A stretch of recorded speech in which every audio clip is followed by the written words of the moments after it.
Okay, time for another little update. Shouldn't be too much, not a ton to show. Mostly been trying to work on the tune. I think we got it, making some progress on it. He feels confident now enough that we can probably take it out and drive it and get a little bit of load on the car and then be checking stuff and see where we are at from there. As I mentioned last time, the friend of mine that's going to fix the wide body for the front fenders, ended up just getting brand new repopped fenders because these ones are so messed up. So for the time being, I got them back so I can put them on so we can drive the car. So they are on. And I got the front bumper back, as you can see. So I got the front bumper on. I did get different headlights. The one over here was the coating on the inside was like flaking off. Actually, sorry, I got it over here. Yep. There you can kind of see that stuff was kind of flaking off. So the friend of mine that's doing the stuff, he was doing some looking for me, and he tried to find a replacement for it. And he thinks he knows the company that made those, and unfortunately, they're not in business anymore. So he found something that is pretty close. It's not 100%, so I end up having to buy two instead of just the one. Basically, it's almost identical. The only difference being, and I don't know if it'll even show up on here or not, but the other one, the bottom half was pretty much just like clear versus this. If you can kind of see, it's kind of dark in here because I'm doing this kind of late at night, but you can kind of see in there, it has a little bit of like a little squares pattern on it. The original one only had that on the top, and then the bottom was just like solid, no pattern.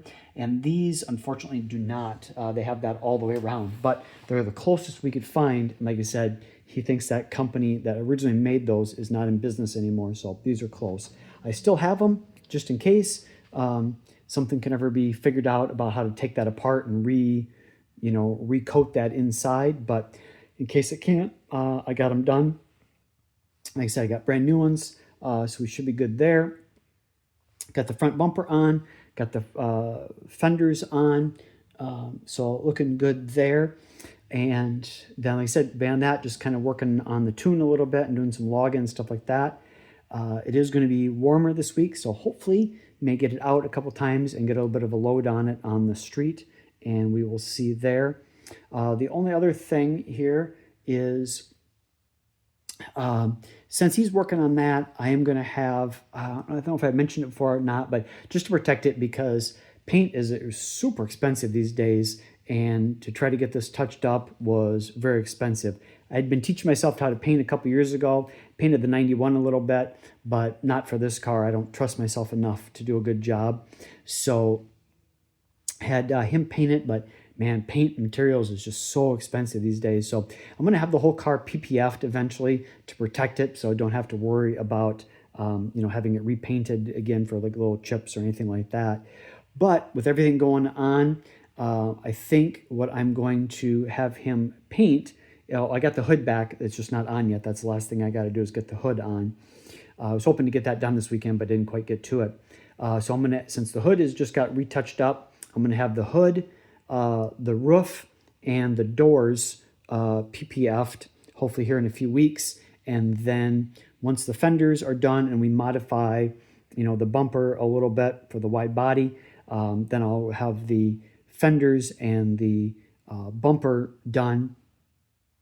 And then it'll just be the rear quarters and the trunk and stuff like that, but that won't be able to be done until that gets refixed, hopefully this winter and stuff like that. But where I was going with that was since paint's expensive and to keep it from scraping, since the car sits so low, going in and out of my driveway is kind of weird. It's real short, and so it's got a little bit of a steep lip to it. So even the things I had bought last year that they run those cables in at like carnivals and fairs and stuff, it kind of helped, but I was still scraping a little bit. So I bought a 4x8 sheet of plywood. I went 3/4 inch to, you know, support the weight of the car, not realizing how super heavy it is, so I may have to go thinner. But what I'm thinking is at the end of the driveway there, I'm gonna maybe take those plastic things that the cords are in that I was using and maybe kind of, you know, screw the plywood into those, you know, so that'll kind of stabilize it, and then kind of build like a little bit of basically a ramp to come in and out. So hopefully we won't scrape, and that will protect the paint and the PPF when I get it on there. And like I said, also won't have any scraping issues. So that's my plan. We're going to see how that works. I tried to build something like that a couple years ago, but it didn't quite work. But I'm hoping the thicker, that's the reason I went with the 3/4 inch. But I also now have those other kind of like little cable protector, little ramp like things I'm going to use. So maybe a combination of that will work. And if it does, then I may look at getting 1/2 inch instead, so it's not so flippin' heavy, you know, to drag out there, you know, every day when you want to leave, or every weekend to go to a show or whatnot, and you want to, you know, leave the driveway and don't have to drag that stupid heavy thing out. So, but either way, I said I was going to keep this short, so I'm going to stop there. Like I said, that's pretty much the highlights. Next update, hopefully, we'll definitely have the hood on, and hopefully the ramp made, and hopefully have some good news to report that we'll have had it out a couple times, and we are, you know, looking good on the tune. So again, thanks for watching. Bye.